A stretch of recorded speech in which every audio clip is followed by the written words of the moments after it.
Assalamu alaikum wa rahmatullahi ta'ala wa barakatuh. Élèves de la deuxième année baccalauréat BIOF, bienvenue dans cette vidéo dans laquelle on va corriger l'exercice numéro 3 du chapitre transformation rapide et transformation lente. Donc on commence. Bien sûr, l'énoncé de l'exercice se trouve dans le fichier, dans le lien, se trouve sous la vidéo. Voilà l'énoncé, donc je vais lire rapidement. Voilà, dans un ballon, on verse un volume VA d'une solution aqueuse d'acide éthanolique CH3CO2H de concentration molaire Ca. Ensuite, on introduit rapidement dans le ballon la masse M égale à 1,25 g d'hydrogène au carbonate de sodium. Bien sûr, c'est un composé ionique solide. Et on ferme le ballon d'une manière parfaite par un bouchon muni d'un tube ou bien d'un tuyau à dégagement relié à un manomètre électronique. Voilà, comme ceci. Vous avez ici le ballon. Voilà, on a versé une solution d'acide éthanoïque. Voilà, le ballon, il est lié à un manomètre, c'est-à-dire à un capteur électronique qui mesure la pression à travers un tuyau, bien sûr, bien avec un tuyau, bien un tube à dégagement. Donc, c'est ça le montage expérimental pour cette expérience. Voilà, bien sûr, d'après les données, l'acide éthanoïque réagit avec les ions hydrogénocarbonate selon une transformation chimique modélisée par l'équation CH3CO2H plus HCO3- donne les ions éthanoate, bien sûr, CH3CO2- plus le dioxyde de carbone qui est un gaz plus de l'eau. On prélève, bien sûr, on va voir que la pression varie puisqu'il y a dégagement d'un gaz. On prélève les valeurs de la pression du dioxyde de carbone qui se dégage à l'intérieur du ballon au cours du temps. L'exploitation des résultats a permis d'obtenir la courbe ci-contre. Cette courbe qui montre ou bien qui représente les variations de la pression de CO2 en fonction du temps. Les données: la masse molaire d'hydrogène au carbonate de sodium, le volume du ballon, la température dans les conditions de l'expérience. On considère que le dioxyde de carbone dégagé est un gaz parfait. La constante des gaz parfaits, donc ce sont les données. La première question: la transformation chimique étudiée est-elle rapide ou lente? Justifiez la réponse, bien sûr. Si on regarde la courbe de l'expérience, on voit que la pression atteint sa valeur finale pendant un certain temps, presque 400 secondes et quelques. Voilà, donc c'est un temps suffisant. Presque 400 secondes, c'est à peu près 7 minutes. Donc c'est un temps suffisant pour suivre l'évolution de la transformation. Donc c'est une transformation lente. Voilà la réponse. La transformation est lente car il dure un certain temps, ce qui permet de suivre son évolution, presque 400 secondes. C'est-à-dire 400 secondes, 400 divisé par 60. Voilà, ça donne à peu près 7 minutes. Donc, c'est un temps suffisant pour voir ou bien poursuivre l'évolution de cette transformation. Donc, il est bien lente. Voilà, la réponse à la première question est faite. Maintenant, on passe à la deuxième question. Déterminer la quantité de matière expérimentale de dioxyde de carbone dégagée à la fin de l'expérience. Bien sûr, lorsqu'on parle des résultats expérimentaux, il faut utiliser l'expérience. Donc l'expérience ici nous a donné la courbe. Donc cette courbe, elle est obtenue expérimentalement. Donc certainement, on va utiliser cette courbe pour déterminer la quantité de matière de CO2. Bien sûr, la courbe nous donne la pression. Donc à l'état final expérimental, presque la pression il est presque égale à 280 hectopascal. Donc à partir de cette pression, en utilisant l'équation d'état des gaz parfaits, on peut calculer la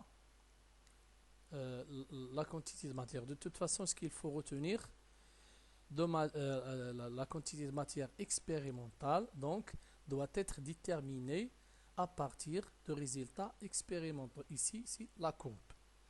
Donc, on va voir la réponse. Voilà. Détermination de la quantité de matière expérimentale de dioxyde de carbone dégagée à la fin de l'expérience.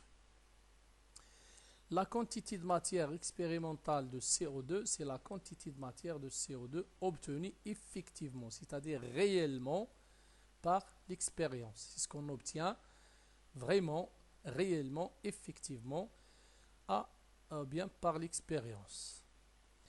Le dioxyde de carbone dégagé est un gaz parfait d'après les données. Donc, d'après l'équation d'état des gaz parfaits, vous la connaissez, PV égale à nRT. P c'est la pression des gaz, V son volume, N sa quantité de matière, R c'est une constante, T c'est la température absolue. T égale à θ plus 273,5 avec θ bien sûr la température en degrés Celsius. Donc cette relation ou bien cette équation d'état, on va l'appliquer au dioxyde de carbone dégagé bien sûr à la fin de la transformation. À l'état final expérimental, on écrit P CO2 expérimental, c'est-à-dire la pression de CO2 expérimental à l'état final, fois le volume occupé par CO2 égale à N expérimental. Je vais appeler ici N, je vais l'appeler N expérimental puisqu'on va utiliser les résultats expérimentaux fois R fois T.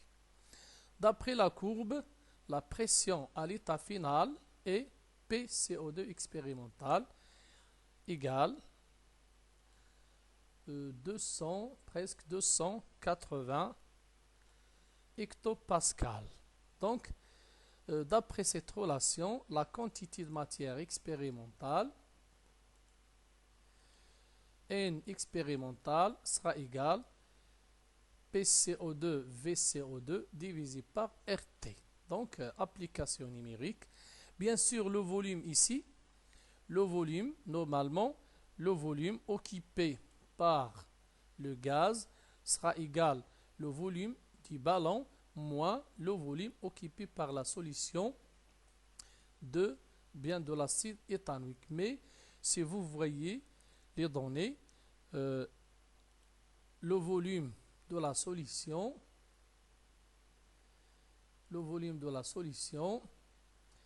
égale à combien? Voilà, 60 millilitres. Par contre, le volume du ballon, 1,35 litres. Donc, vous voyez que le volume occupé par l'acide éthanoïque est négligeable. Donc, on va considérer dans ce cas que le gaz dégagé occupe le volume total du ballon. Donc, c'est pour cela on va prendre V égale 1,35. Donc, ici, l'application, il faut faire attention lorsque vous faites l'application numérique, toutes les grandeurs doivent être exprimées dans le système international. La pression est en pascal, donc le hectopascal, pour le convertir en pascal, on doit multiplier par 10 à la puissance 2, parce que hecto égale à 100. Donc le volume, le litre, on l'a converti en mètres cubes. Donc on multiplie par 10 à la puissance 3. R est une constante, il est donné dans le système international.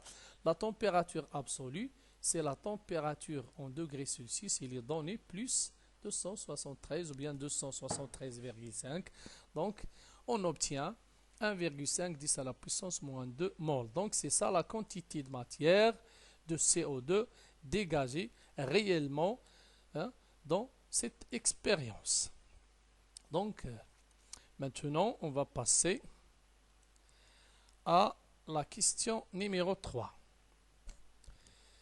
La question numéro 3 nous dit calculer les quantités de matière initiale des réactifs. Bien sûr, les réactifs sont l'acide éthanoïque et les ions hydrogénocarbonate provenant de la dissolution de l'hydrogénocarbonate de sodium qui est un corps solide. Lorsque NaHCO3 solide dissous, il va donner HCO3- plus Na+.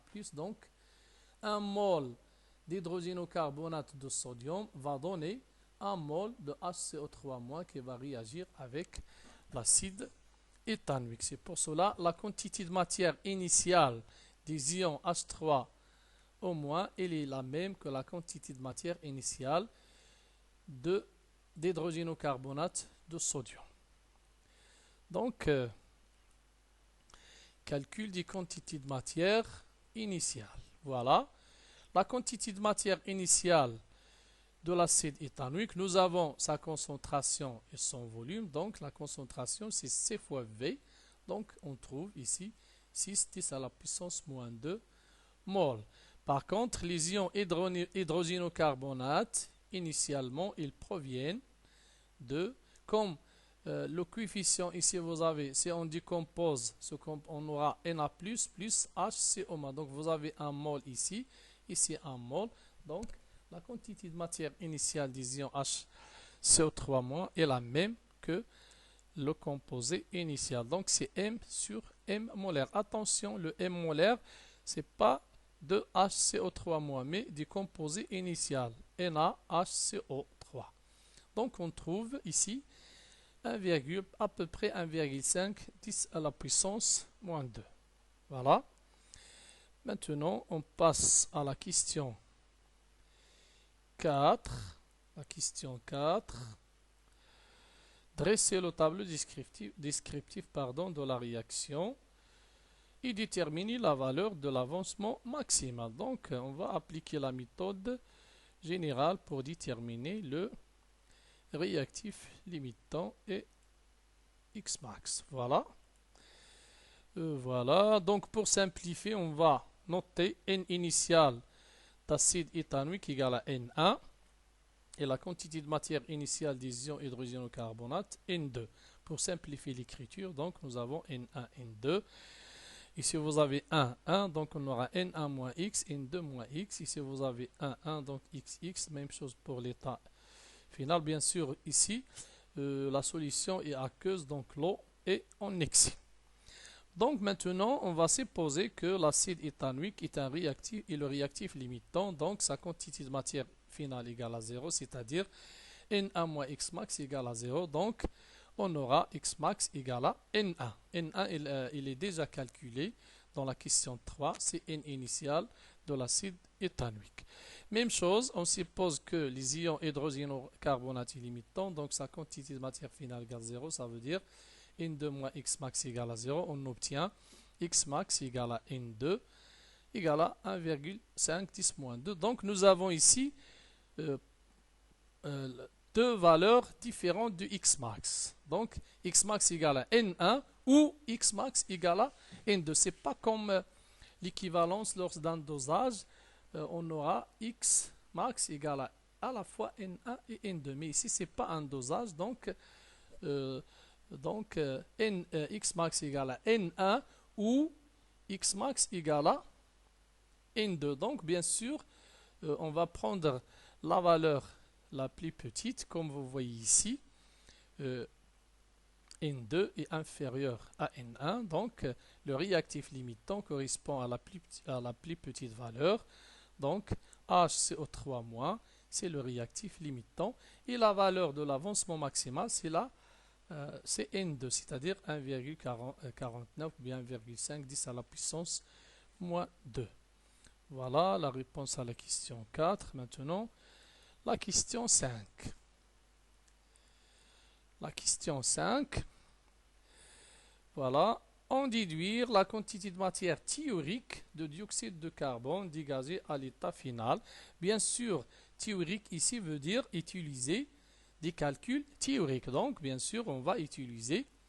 Donc, expérimental, il faut utiliser les résultats expérimentaux. Par contre, théorique, il faut utiliser les choses théoriques telles que le tableau d'avancement. Bien sûr, le tableau d'avancement, c'est de la théorie. Donc, on va utiliser pour calculer la quantité de matière finale théorique, on va utiliser bien sûr le tableau d'avancement.